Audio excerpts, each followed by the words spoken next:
Meet Rachel Hall. She quit law school after 2 months, held 10 different jobs by age 18 because she was trying to figure out what to do with her life. This is not the first time I've quit a job. I've quit so many different jobs. I have so many different resignation letters in my drive that I felt that maybe there's something wrong with myself. While I'm not sure if I'm a good coder, I'm going to try. And today she is one of Malaysia's top self-taught UX UI designers. Actually, my income increased from 10 to 20 to 50K and then doubled in 2022 to 106,000. It definitely wasn't quick success. There are many things that I did on the side that accumulated to this number. Are you ready? Let's go. Hi, Rachel. Thank you so much for joining me on the So This My Why podcast. Now, I have heard of you for quite a while, and I remember seeing you launch this YouTube channel on UI UX. And then I went on my own journey, starting my own podcast, and then your name popped up again. I thought, oh my goodness, your channel really, really exploded. So congratulations, firstly. Thank you. Also, congratulations that you actually took the plunge to be a solopreneur. And that's such a rare thing to do, especially in Malaysia. And I thought the first thing I must mention is this very big number I came across on your YouTube channel. And you said in 2022, you made 106,241 US dollars in one, which is a huge amount in any place, especially in Malaysia. And the immediate question is, how did you get to that number? So of course I had to reach out to you and I had to ask you, what was your journey like and what are the lessons that other people can learn? And I thought the first thing I must mention is this very big number I came across on your YouTube channel.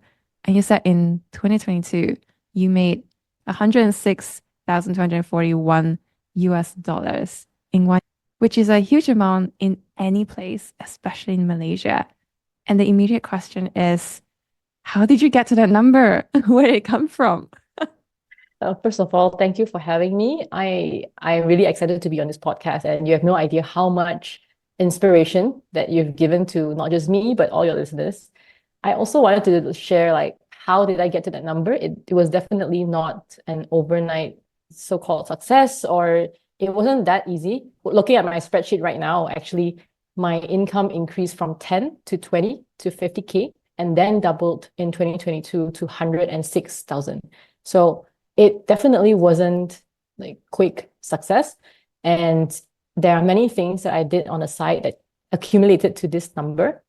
And that also was because I had increased multiple income streams over the years. Apart from my full-time job, I was also freelancing for my clients on UI UX design. And I also built websites for clients back then. And that hugely contributed to why that number is 106K. But there's also one thing that I wanted to zoom in. It was also my YouTube channel. Once I started creating content online, more and more people noticed, and some content went viral a couple of times. And that was why more and more people started noticing the things I put out online. And some of those income was also due to donations from people. So when I create content online for free, people find it useful. And if they have the budget, they would donate a couple bucks. And some they would just pay like $100 for just one item. And slowly, day by day, it accumulated and got to this amount. That's very, very incredible. And we obviously have to unpack all that. I love that you have such a clear view of how much you were earning, and it's a clear systematic growth. It feels very, very intentional. And when I was doing my research, I learned that you said, since young, I always wanted to be a somebody. What do you mean by that? I don't really know what I want to become. But when I was young, I always had this idea that I want to be remembered when I'm no longer here, but I don't know what it is. And I just know that I'm someone who operates on my purpose. I find that it's more meaningful than just to work in a job that you don't like, work in a career that you don't like, and go with the flow. Until today, I'm still trying to find out who I want to become and what is that somebody mean. But up to this point, I think the somebody that I want to become is someone who just makes positive change in this world and helps people to get to where they want to be. And that includes by simply being a better version of myself. And when you become a better version of yourself, I believe that when you inspire at least one person around you, then that's a positive change that you've done in your life. And I think I would be happy to settle for this. Yeah. You said you've always been a person driven by purpose. But when you were so young, what did purpose look like for you? I had no idea actually. I felt that purpose is someone who's useful, is doing something that's worth talking about. It could be designing a product that is creative, that is interesting to people. Maybe it's building a business that helps people, or it could be just working in a career that I really, really love. I also heard you say before that you were obsessed with being your own boss. And the word obsessed just jumped out at me because it's such a strong word. And being your own boss, I wonder where did that obsession come from and how did that align with you actually wanting to go to law school and being there for 2 months? Yes, so many people wouldn't know that I've actually been to law school for 2 months. There was a long story to it, actually. I was obsessed with being my own boss because when I started working at 18, I felt that there were a lot of pressure coming from the boss where they try to control what you do at work. They try to control how much time you take your lunch. They try to control how you do everything. And while I believe that a full-time job is really beneficial to learn, to grow as a person, but there's also some not so pretty parts about being in a job where you don't have the full control. Sometimes when you get a nice boss, you will have a happier life at work. But when you don't really have the ability to control or to have a say in the career that you're in, then it becomes a problem because that makes me unhappy. I remember that every time there is something that makes me unhappy, I would automatically turn into thinking about solutions in my head. Like, okay, now that I'm not happy in this job, what is the immediate solution that I can take? What's that action that I can take instead of complaining about it? Maybe I would learn skills on the side at night. I would burn the midnight oil just to learn a new skill so that I could get out of this job faster and move on to a career that I love. Or maybe I could brush up my portfolio or I could establish a stronger following online so that if I have leverage on these things, I would be able to search for a better job, a better career, or just come out and do my own thing because I would be happier personally. Yeah. And what about law school? Was it that you did 2 months and you realized quickly, no, this is not for me. Let's not waste time. Let's do something else. Was that the thought process? It wasn't exactly that. The funny story is when I was 16, I started planning for what I want to do after SPM.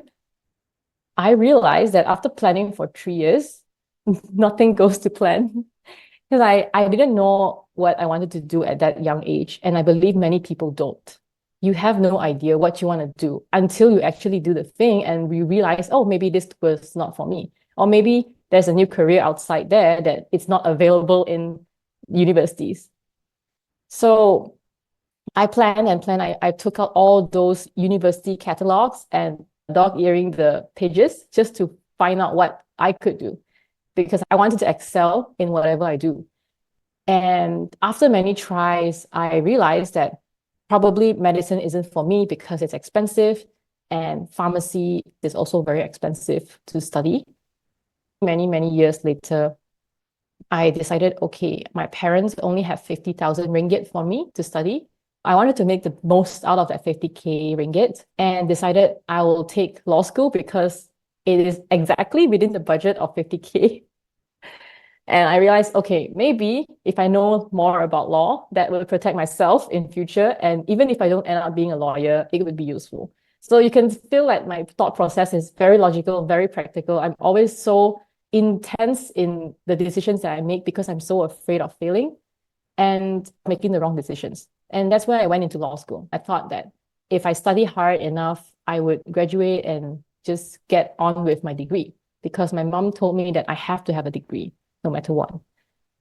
But 2 months in, I realized after taking notes about every single thing in the textbook, it just doesn't register in my brain because it's just not who I am. I think I'm more of a creative person. I like designing things. I like planning things ahead. I like organizing stuff, and law just doesn't register with my brain. I don't think I'm suited for that. And hence, I decided to quit before my parents pay even more money for it. That was when I went to the law school and asked if I drop off, like, how much money can I get back?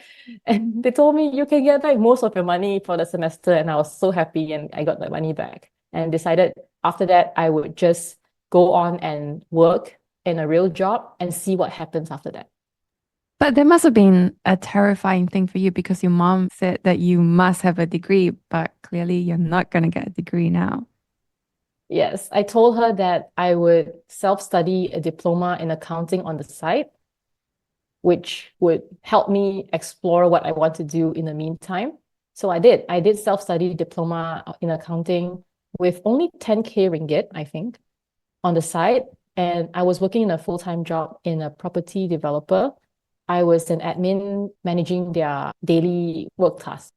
And what was it like during those 2 years where you were doing so many, many different things? I imagine if I was in your shoes, I would have been very, very anxious and going, where am I going with my life? What am I doing? What kind of skills will I be of any value? Was that what you were going through? How were you getting through those 2 years and how did you get out of it? Exactly. It was exactly how I felt, like what you just described. I'm someone who only feels happy when I think I'm providing value to others.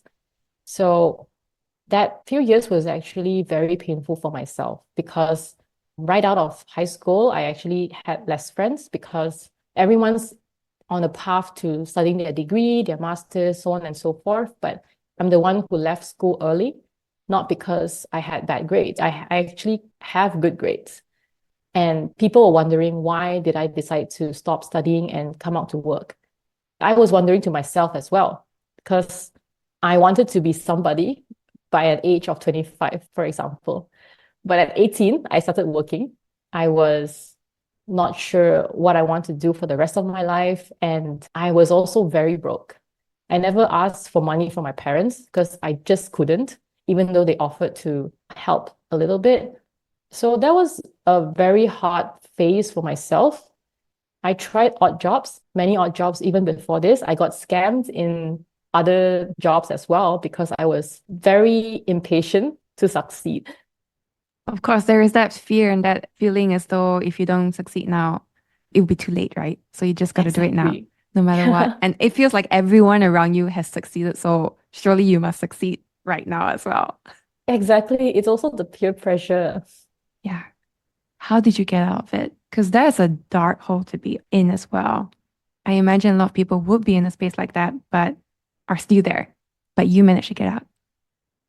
I think I also got lucky, but apart from luck, there is also largely due to all those nights, the days, the weekends that I've spent improving myself online. Because even during high school, I've also been trying to self-study all kinds of things online, even though I'm not the best at what I do right now, but I felt that all those odd jobs, all those information I found online about marketing, about personal branding, about anything under the world, right? These are the things that help me expand my knowledge. These are things that made me who I am today. I believe that what got me out of the rut was after trying so many different jobs, like in sales, in telemarketing, in multi-level marketing, even, and admin. And I'm also a real estate agent back then. I've tried so many different things to know what I don't want to do for the rest of my life. But also in each of these jobs, there's something that sticks out a lot, which is even though I'm not the best salesperson or the most logical person ever, I noticed that customers still come back to me because they felt that I was very sincere or authentic in what I'm trying to tell them. So when I'm trying to sell them something, I'm not really pushy or salesy, and they actually love the fact that I'm not trying to make quick money out of them. And that's why they chose to come back to me, even though I wasn't the best salesperson. And that rang a bell in me that maybe there's something in all these jobs, like the common similarities on why people come back to me is because there's a certain element that I could offer, I could provide value. I realized that, okay, being authentic and being helpful is a value that I could provide to people, because maybe most people overlook that part. And while I was doing any odd jobs, I realized that I really love designing things. It was graphic design back then. My parents were designers, and that also was why I got interested into design, and realized that I had more fun designing posters selling the property instead of actually selling the property. It's a sign. Yes, it was a sign. It's always important to listen to all these signs because those are facts. So I draw a conclusion that, okay, I like designing. I think creativity is something that I should be doing, but I also have a strength, which is probably being honest and transparent and sincere to people to help them. And I was trying to match these two together. I have no idea how. And that's when I started my first job in digital marketing, in a job where it gave me a lot of freedom. It was a small company, but I believe that was the beginning of positive things in my life. Yeah. I love this so much because what you say resonates with me a lot. I remember doing this podcast for, gosh, working to 1 a.m. to a.m. every single day for years and years. No one knows, no one cares, it's going nowhere. You question yourself, why are you doing this? But of course, you look back and you go, I'm glad I did it because it really led me somewhere. And when I spoke to one of my previous guests, Jacqueline Novogratz, this was after the interview, and I was saying, I was putting all these hours working until 1, 2 a.m. for no pay, no attention, no nothing. And that's actually a sign, which I didn't notice at the time. And she said, yeah, that is a sign. And it sounds like you also found those signs. And it makes me think of what you said before, again, in one of your videos. You don't follow your passion, but you follow your curiosity. And if you follow down that path, you will really find what aligns. Let's just expand a little bit more because most people, I also went through this as well, find it very hard to find the things that would make me curious in the first place. And you also went through that journey. You went through a Yes. lot of self-study. I wonder, looking back, any advice for people in terms of how should you even begin to expand your learnings? I mean, in school, we were told what to learn, but now you can learn anything, which means you normally just end up not learning anything. So how do you think that through? What's your advice? I agree with what you just said. My advice would be always to reverse engineer things, to think from the perspective of what outcome you want.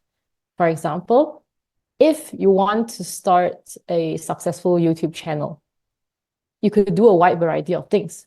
For example, you could learn how to design your thumbnails, or you can hire someone, right? I'm the kind who likes to do things myself because I just want to know how it's done. And you could learn how to script your videos. That's a part of writing and storytelling. You could learn videography. You could learn so many different things. But the outcome is you want a successful YouTube channel, right? And a successful YouTube channel also means that you want the channel to be compelling, to be interesting, to be uniquely yourself. Whatever those goals may be, if you reverse engineer and find out what are the skills that you need to go there, then you can draw a map of where you want to go and what you should be learning right now. I always felt that throughout all these things that you need to learn, there are some things that actually invoke your curiosity the most, that you really are excited to get out of your bed and start learning it. Whatever that skill is, I believe it's available online for free. So I don't think there's an excuse not to do it. And if there are skills that you need to learn to get to where you are, but you don't like learning it, you could learn the basics first, and you could choose to hire someone, automate it, delegate to artificial intelligence, or just try learning it for a bit, right? Whatever you learn, it's going to be useful at some point in your life. Couldn't agree more. I wonder, you said before you were interested in graphic design, you were going into it. How did graphic design align with you joining a 24-hour hackathon? It was a very interesting story, actually. Graphic design is designing posters, marketing advertisements for online marketing and things like that. And I felt that it wasn't long lasting. So after 11/11, 12/12 sales, right, your design needs to be renewed. You need to come up with new designs again. And that was when I started wondering, what is a career in designing apps like Airbnb? And I realized that was called UI UX design, which is user interface or user experience design. That was when I realized actually that It's a design skill where you could balance human psychology. You can work within the realms of digital interfaces, which is websites and apps, and combine these different skills together to piece up a design, a good experience for people. So I dug deeper into it because back then UI UX design wasn't very common. And that was when I decided, okay, I'm going to quit my digital marketing job and I'm going to go into UI UX design career, this entirely new career where nobody in my family has ever done before. So after all these self-doubts that I had, I decided that if I quit my job now, I need to be very sure of what I want to do, because if I'm wrong again, I'll have to find a new job and go through this same cycle again. And this is not the first time I've quit a job. I've quit so many different jobs. I have so many different resignation letters in my drive that I felt that maybe there's something wrong with myself. And with all this pressure I've given myself, I decided, okay, I have two interests. One is UI UX design, one is coding. While I'm not sure if I'm a good coder, a software engineer, I'm going to try, right? Because I don't think that I should stay away from something just because I'm intimidated by it.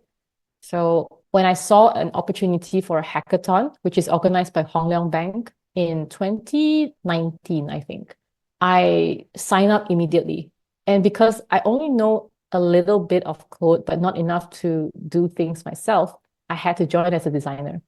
And I asked them and they allowed me to join as a designer, and they'll just pair me with strangers in a team and form a team and start hacking at 24 hours. And that's how it started. And how did that end up with you working at Fave? I was lucky. We got top 10, even though we didn't get any prize, but top 10 was a good sign that maybe this could be what I want to do. The most important part was during that 24 hours, I felt more alive than ever. I've never felt so pumped, so happy, and so passionate about something ever. That was when I decided I think UI UX design could be my thing. And as someone who has no experience designing anything on websites, on apps, I realized that while the judges were judging the hackathon, my design stood out, even though we didn't push for it. And the judges started coming to our team and asked who did the designs and things like that. And eventually there were a bunch of judges surrounding my team looking at the designs. And they were like, this is good design. Who's that person behind it? And we are looking for a designer and we want to hire this person. That was when, after the hackathon, I got an offer letter from Hong Leong Bank to join their team. So it boosts my confidence. And I started looking for jobs in UI UX design. And because I realized that I love Fave, it was an app that I use every single day. I was excited with the company culture and all that things. I decided to join them instead. Happy to hear that. Interviewed Chen Chao, so I can say good things Yes. about Fave. Was working at Fave, being a product designer, finally in a big firm, was it everything you thought it would be? Very right. I felt like I've made a good decision for at least first time in my life. I felt like I'm in a career that I was meant to do. I felt everything is just right. I felt at peace with myself, basically. Here's the interesting thing. You felt at peace, but you weren't resting on your laurels. You decided to still continue doing your side projects. So was there because this feeling of maybe fear? What if this doesn't work out? I need a backup plan. What was driving you to do more than your full-time job, which most people would settle for? Was a really good question that you're asking. Apart from money that I'm motivated by, it was also because I was curious. Like, oh, what if I did this? What if I did that? What if I took on this freelance project and designed a financial app? I was wondering all these what ifs, and without thinking much, I just took the plunge. How did you end up picking YouTube on UX UI design of all things as the plunge? I mean, of all things, I was thinking myself when I was figuring out what side projects to do. I'll do a podcast because it's so much easier than doing a YouTube channel. But you went for the hardest thing out there. I wasn't sure it was hard back then. I just thought to myself, oh, YouTube channel sounds fun. What if I just grabbed my camera and started making a video? There was more to this story actually, because before I started venturing into YouTube, I actually started a local community of indie hackers, which is called Malaysians Who Make. And I didn't know what's the business model. I just know that this is a group of people that I want to know. And what if I bring these people together in a space? So when I started following these curiosities and my interests, things start to fall into place. And that community is still alive today. While I'm not very active, but I'm glad that people are finding like-minded people in Malaysia. And I also started blogging and started writing articles and trying to find what sticks and what I would want to wake up every morning to do for the rest of my life. And I didn't know what it is. So I just started doing things on the side. I wasn't making any money at all, besides my full-time job and also freelancing for my clients. So there are also paths like you could start your own design agency, you could build an online business and all these things. But I wasn't a very good business person. I'm not very well versed in these things. And also because I'm more of an emotional person where I do things because I feel like it. So when I don't feel like doing something, even if there's good money, I just can't gather the motivation to do something. And one day I just thought, I have a camera lying in my house, I have lights, I have a microphone. What if I just make use of these tools instead of them wasting their life away in the storeroom, you know? And I decided, okay, I'm just gonna share a story on how I became a designer. And that would be something that I could provide value to others. And that's how I decided I'm gonna talk about my journey to start with and see what sticks with people. And that story of how you became a designer in 3 months exploded. 2 million views. Did that Yes, change your life? I think it did.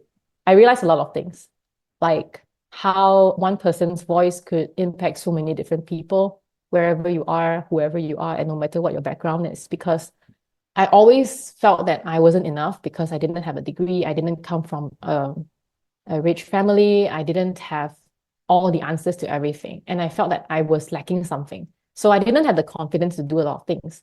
But as soon as I did this video and pour in all my passion into this video to tell a story, I realized that even though there's only 500 views, I was very happy because I know that this video is going to change someone's life or to impact them or change their worldview a little bit and give them the courage to take the plunge and do what they want to do.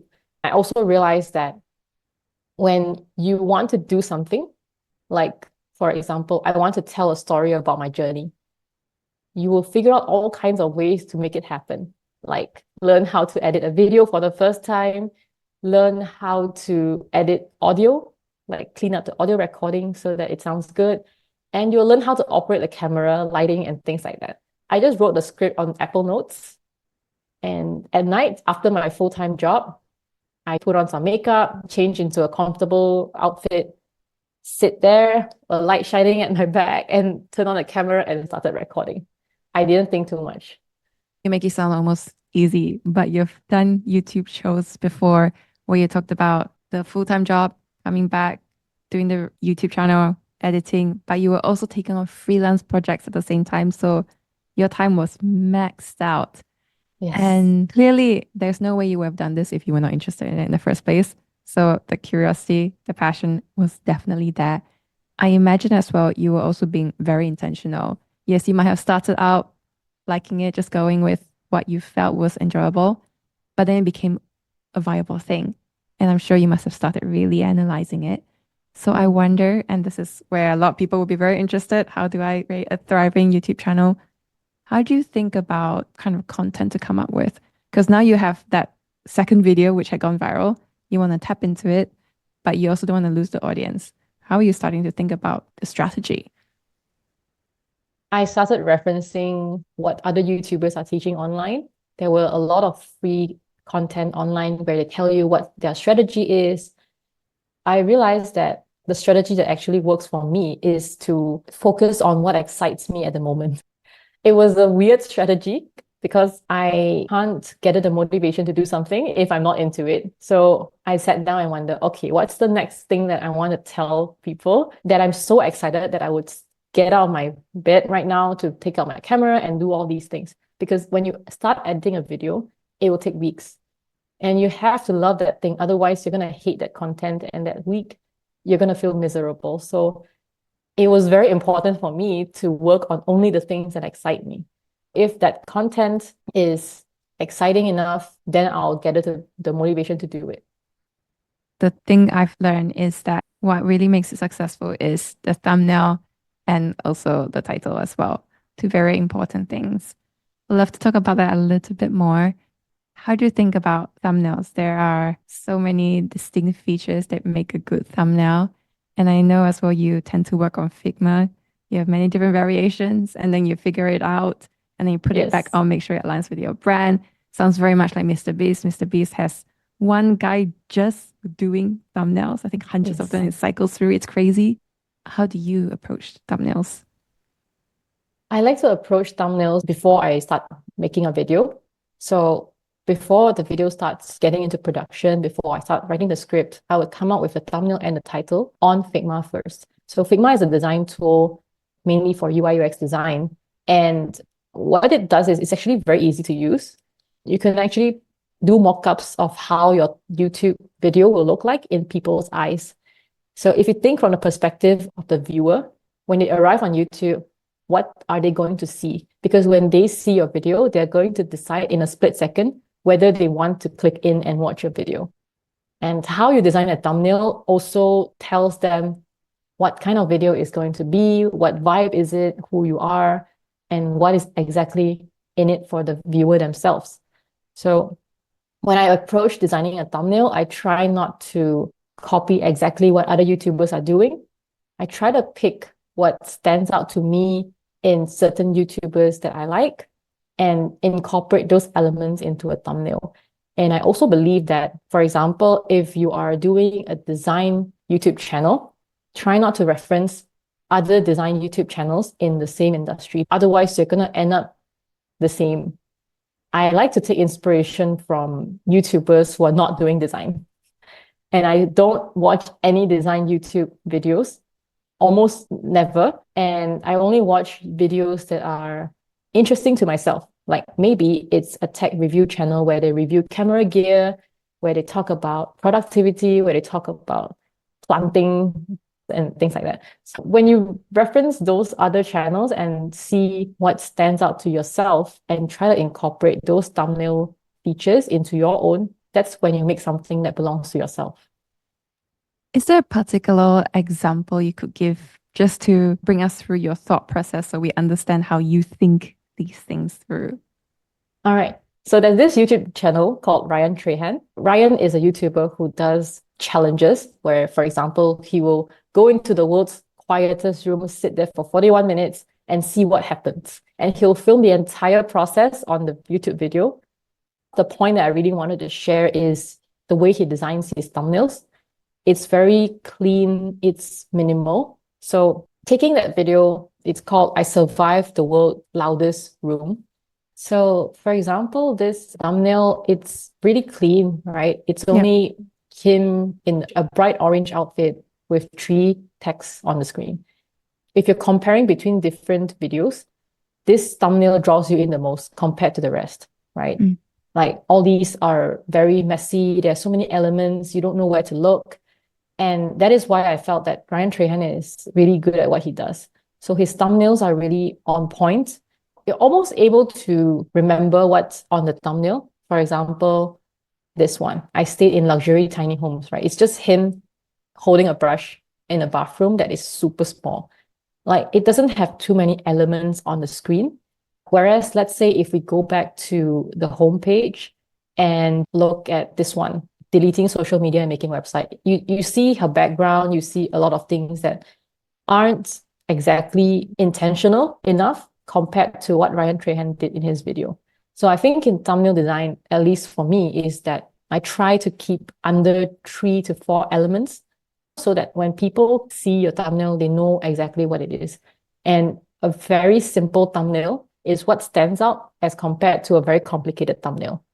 So if we take another example, like maybe just from this screen that we're seeing right now, the one that sticks out to you yourself is the winning thumbnail.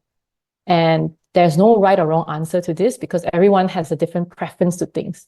If you're someone who wants to look at things on how to increase your wealth, then maybe the thumbnail with the $10,000 figure is going to stand out to you. But if you want to look into thumbnails where it's about podcast interviews, then this one, you would recognize this person in that thumbnail and you would click on it immediately. So I think thumbnail design is something that takes a lot of months or years to master. It's not something that you could just be the best at it. I'm still learning right now. And I felt that this skill alone is as important as the video itself.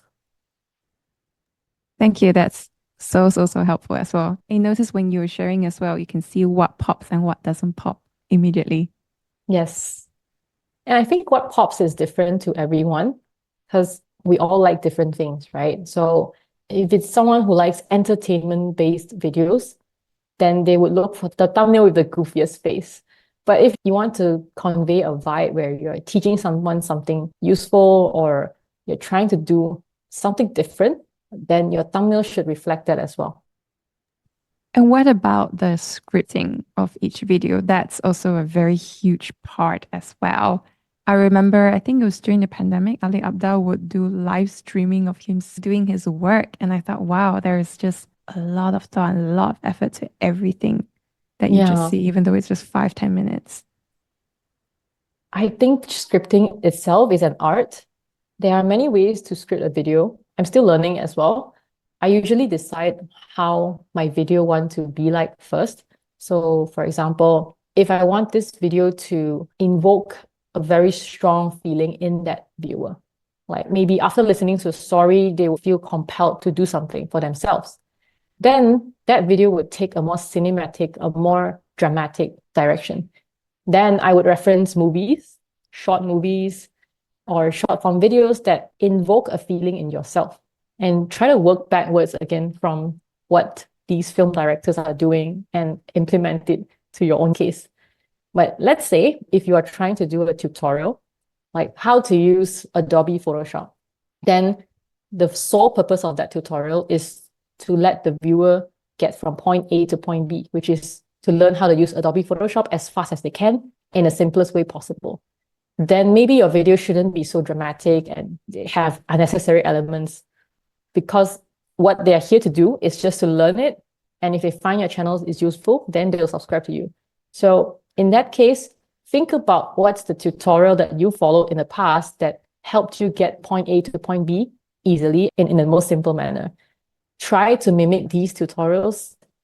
For example, maybe in that tutorial, you are going to break down step-by-step for the viewer to learn and divide this video into chapters. So you plan out your entire video structure first, then only you dive into what each chapter is talking about and how each chapter could help the viewer learn faster. Are there particular resources that you would recommend people really looking into if they want to seriously grow their channel? Ali Abdal has a course on Part-Time YouTuber Academy. I haven't joined it before, but I heard it's good. There's also Matt Diavella. He has the Master YouTube course. I took that course. And it was very good for me because I learned how to set up my camera and my lighting. Apart from that, actually, I think the tools that you use for a YouTube video doesn't really matter up to a certain extent. Like you can have a normal camera, you can film with your iPhone, you can use lights in your house to create the vibe that you want. But what really matters and what makes people subscribe or remember you is how you tell a story. Whether you're telling a story on how to learn Adobe Photoshop or whether you're telling a story on how you got to this career that you love. It's all about storytelling at the end of the day.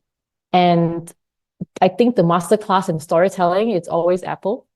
When you watch how Apple does their keynotes on how they sell their iPhone, their iPad, and everything else, it's very story-driven. They don't tell you the specs of the phone that soon. Instead, they'll tell you about the story behind how you can use an iPhone and how it changes your life if you use an iPhone. Again, the skill of storytelling is the most important thing in content creation. It's more important than the tools that you use. And if you want to learn storytelling, you can always go onto YouTube and look at how Apple does their keynotes. You can look at how Japanese and the Thai people make their advertising on TV because they're the most creative content online. Yeah, there are so many of the structures out there, right? There's like the Pixar's 12 rule of storytelling that you always see floating around. Are there particular storytelling structures that you really like? Recently, I saw this YouTuber called Megan Tan. She's Malaysian. And I felt that her storytelling for YouTube resonates with me a lot. So I'm going to recommend her channel here. Megan Tan, M-E Gantan. Gantan. Okay. Oh, 205,000 followers. Yes. How to start filmmaking from zero. This is a very interesting one. Wow. This is basically movie making. Yes, it's movie making. She's also a filmmaker. She studied cinematography, I think. But Wow. what is really unique about her is when you see a video title like how to start a YouTube channel, most people, probably including myself, would go the obvious route of storytelling, which is start your video, talking to the camera, and just tell people how you start a YouTube channel. But what makes your channel different is when you take different approaches to storytelling, and that would make people remember you. So I think Megan Tan is a very good example on world-class storytelling. Amazing. So definitely need to look into her. I wonder, you've created the video, you've uploaded it. Obviously, YouTube itself has a fantastic algorithm to surface your videos, even it's 3, 5 years later. Do you also have tactics in terms of just growing it beyond YouTube, promoting it on other platforms? I noticed you mentioned it on Twitter, you mentioned on LinkedIn. How do those play into your growth strategy? There are many ways to go about this. So if you have determined the main distribution channel for your content, and in my case, it will be YouTube, but you don't have to stick to YouTube because everyone has different interests and different strengths and weaknesses.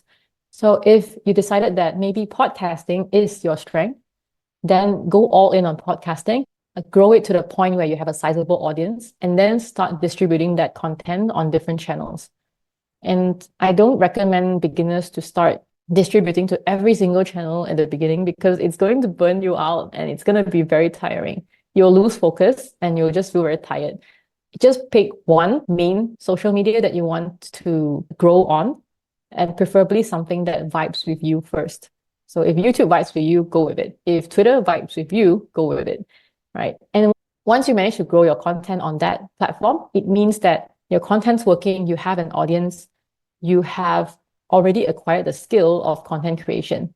Then you can look into strategy like, okay, how do you grow this? How do you get to the next step? How do you grow your audience further and reach different people on different platforms? But that's also a trick on its own because when you start distributing your YouTube channel on Twitter, for example, the people on Twitter might receive it differently. So you want to tailor your content to that social media platform to that person. And on Twitter, for example, it's quite easy to grow an audience if you start making Twitter threads, right? And instead of just pasting your video link on Twitter, maybe it's good to personalize the content for that platform. And the strategy is gonna vary depending on what you do and what content you make. And yeah, I think beyond content creation, right? Like when you distribute your content on different channels, that's great. And then you start growing. But eventually you'll start to come to a point where you need to ask yourself, what is the business model that you're going for? Because you can't be doing something for free and then you don't earn money from it. So that becomes the main thing because if you only grow your content on, let's say, a YouTube channel and your newsletter and you're making comfortable income, you're happy, then why do you want to add more work to your strategy? Yeah. I love that you mentioned business model because it brings me perfectly to the next question I had, which was we have established that you went through this really difficult 2 year period. Then you end up working at Fave. August 2022, you decided you were going to be your own boss. That must have been really scary because you have steps before, I'm afraid of failing. And there's a high risk of anyone who's doing their own thing to fail. So, how did you decide that that was the time that you were ready to take the plunge? I decided that I was ready when my freelance income and also my side income from YouTube and everything else has become consistent enough for the last 6 months. I have a spreadsheet to track every single income source and how much they make every month. And I would analyze to know what is making me the most money, what has the most impact, and things like that. When you have a spreadsheet in front of you, you're looking at hard data, and those data can't lie. My income has been enough to replace my full-time income. So instead of spreading yourself too thin, what if you go all in on your own thing and move on from there? That's when I decided that it's the time. You must have also planned it out as well. Yes, you might have the savings, you might have that consistent income, but you need to also be very strategic in terms of how you're going to grow this business now that you're full time into it. What was your thought process? What was the strategy for growing what you were doing? What was your game plan for yourself to grow your business? I went in thinking that I would be consistent. I'll publish more videos, make more content. But shortly after I quit my job, actually, I felt burnout. And that was a reflection moment for myself because I realized I have too much free time in my hands.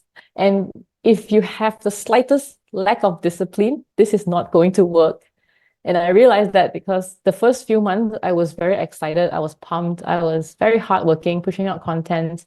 But slowly I became burnout. I became lost and I didn't know what to do with my free time. And I ended up just sitting there and resting because I was really burnt out. I wonder, and just before we go into that whole burnout period, which is very important, you were actually on an all-time high, and we covered that as well at the very start of this interview. 2022 all-time high, 106,000. And this was double your income from 2021, which was at Yeah. 50K. So you were on this huge upward trajectory. And I wonder what it was like going through this period where you realized that, oh, I'm not going to the next level. You can't physically, mentally keep up with it. Was Yeah. it difficult to come to terms with that? It was okay for myself because at 2022, I had a revenue of 106K.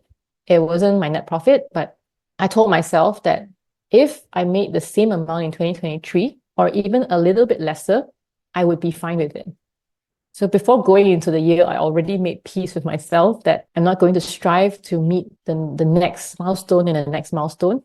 If it happens, great, I'm going to be happy. But I decided that my ideal monthly income would be, for example, maybe 10K USD. I would be happy with that because it's never going to be enough for everyone.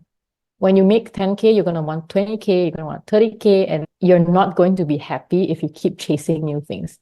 Chasing is good to push yourself to improve and to strive for the next thing. But it's also very dangerous because when you ask for more and more and more, you overlook what you already have. And I felt that as long as my income hits a certain amount, I'm very happy. And I decided that that was enough for me. How did you decide then what your North Star is? Because it's no longer money. So going back to the word you used earlier, purpose going to be. I realized that after doing different things and chasing money and later all this burnout, my North Star is I want to be working on things that are intentional, that gives me purpose and drives me and gives me energy. I don't know what exactly that would be yet, but I know that I won't want to spend my time working on things that I don't like. And you've worked on a lot of different things. You've done pie charts before, 8 income streams, 9 income streams, so many, many different things. I remember when you first started launching your product, digital products. Now you have a whole series of them, a whole library of them. How have those little experiments worked out? It has worked out really well because when you create a digital product, even if it's for free, people can pay any amount they want online. You don't think it would bring you much revenue in the beginning because it's free, right? But after 2 years and you look back at the numbers, you'll be really shocked because it's even more than my freelance income.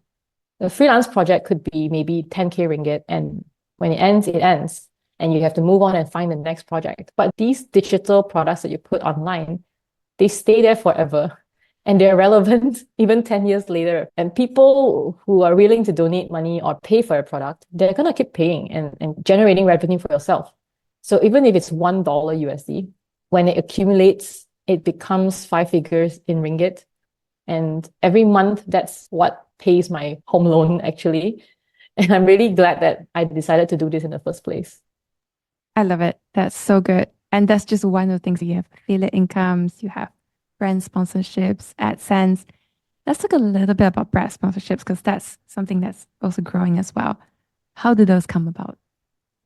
Brand sponsorships, you could actually email those brands and ask if they want to work together with you. And as for myself, I usually have those brand sponsors reaching out to me in my inbox. So I think it's important that if you're creating content online, or even if you're just in a career that has nothing to do with content creation, you need to have a way for people to contact you if they want to work with you, whether it's through a website, whether it's through social media or any channel. Because when people know how to contact you, there will be opportunities for yourself. There will be collaborations. So these brand sponsors would work with me through email, and they would ask me if I'm interested to mention their brand on my YouTube videos or on my Instagram account. If it's a brand that resonates with myself and it's something that I use every day, then I would go ahead and work with them. And when these people are coming to you, the opportunities that come, it's because they are aware of you. And you said this earlier as well, build your personal brand. How do you think about personal brands and how that plays into what you are doing? Honestly, I think personal brand is the most important thing for everyone. So I'm sure Couldn't you agree would know more. as well. Yes, Yes. couldn't agree. It changed my life. Yes, I believe in this because branding is everything. It's how people perceive you. It's how people find ways to work with you. If you position yourself to be an expert in something, people are going to look for you for that. So, in terms of personal branding, any tips and tricks for people who want to get started? What's a word for you? When I was creating my personal website, a website that talks about yourself, you're going to work backwards and wonder, oh, okay, so how do I position myself? What do I want to be known for? What do I want to share on my website to people that come and visit the site? If you don't know what you want to do yet, draft out a personal website on any tool of your choice. It can be Canva, it can be Figma, it can be even a piece of paper. Just write out what you want to be known for. Write your own biography, like your own description of yourself. Then you would realize that, okay, I want to be known for this thing. And then you're going to work towards that direction. I love that for sure. Let's talk about web page because you've talked about it a lot. You use Webflow, and it's a very unusual choice. Well, at least for me, I only know one other person, Amanda Kwa, who does a newsletter on Southeast Asian startups who does Webflow. But most people would choose, say, WordPress, for instance, or Squarespace. Why would you choose Webflow? Initially, I chose Webflow because it gives you the creative control on how your website will be so that you could control its animations, you could design it to exactly the way you want it. And I recommend Webflow only for people who are experienced designers or developers because it's not an easy tool for beginners to learn. It has a steep learning curve. If you're starting out and you want to build a website, I don't think that you should go for Webflow. I think you should just go with whatever tool that is easiest for yourself and focus on getting a direction of your personal brand right first. And then once your personal brand is strong enough and you start generating income from your side projects, you can always hire someone to design a website just for you. Like yourself. Yes. I wonder, and we are almost wrapping up as well. What is your goal looking into the future? What are you trying to attain? I wish I had an answer for this right now. But for now, my goal is to spend all my energy on the things that I really enjoy. And it could be building online businesses that generate revenue for myself, but still something that I enjoy every day. But the general North Star here is I want to be spending every hour of my day on things that drive me. You mentioned once before that doing what you do has allowed you to meet very interesting people. You said also on YouTube, the best way to reach out to interesting creators, the best way, and most people said DMs. I wonder in your journey, firstly, what has been the most effective way for you to connect with interesting people? For myself, what worked as well was not the DMs. It was actually by creating interesting things yourself. A concrete example would be when you make an interesting YouTube video, people would notice you. Or if you write an interesting article that resonates with that person would notice you as well. Or if you're trying to reach out to someone who is a designer and you want to connect with that person, you could always design something cool or something that is out of the box and show it to that person. Because by doing things that are interesting, people are more compelled to reach back out at you.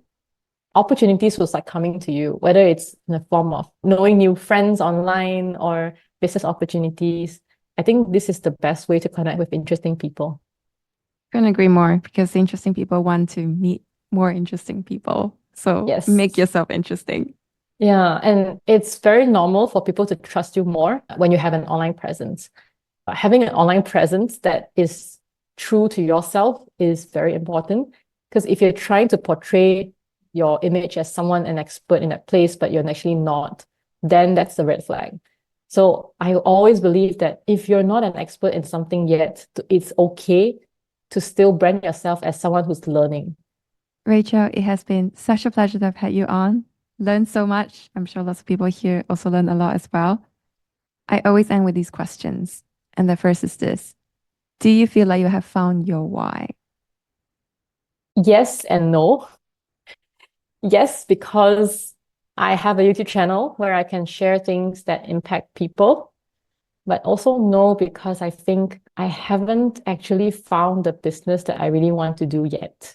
And I'm still exploring it right now. And what kind of legacy do you want to leave behind? I want people to know that there are so many other paths than the ones that you're told to follow. I want people to remember that your voice is very important, even though you may be a nobody in your own space. And there's always a way to do things, and there's no excuse not to do the things that you want to do. And what do you think are the most important qualities of a successful person? I think the most important quality of a successful person is patience. And where can people go to find out more about what you're doing, see your content when it comes up? You can go to my YouTube channel. It's called Rachel How, How, or you can go to my website. It's rachelhow.com. Hey, Steamies, you have reached the end of this Steamy episode. Thanks for sticking around. If you enjoyed what you've heard, would you like to support what we're doing at Steamy? It takes a lot of work, time, and resources to make every interview happen, and every little bit helps. To support for as little as 10 cents every day, just visit sothismywhy.com/support-STMI. The link is also available in the description for this episode below. In the meanwhile, if you'd like to listen to similar Steamy episodes, check out this video here. Now, if you're listening to this on a podcast platform, then please do leave us a review on Apple Podcasts. Look for So This Is My Why, scroll to the very bottom, search for Write a Review, select how many stars you want to leave behind, and write your review. If you're watching this in its glorious HD video version on YouTube, it'd be great if you left a comment sharing your thoughts or feelings after this episode. It really helps me to understand if you enjoy this episode, how it's impacting others, and what other stories you might want to hear in the future. Also, you might want to check out this episode, which touches on some of the things we've discussed in the episode you were just watching.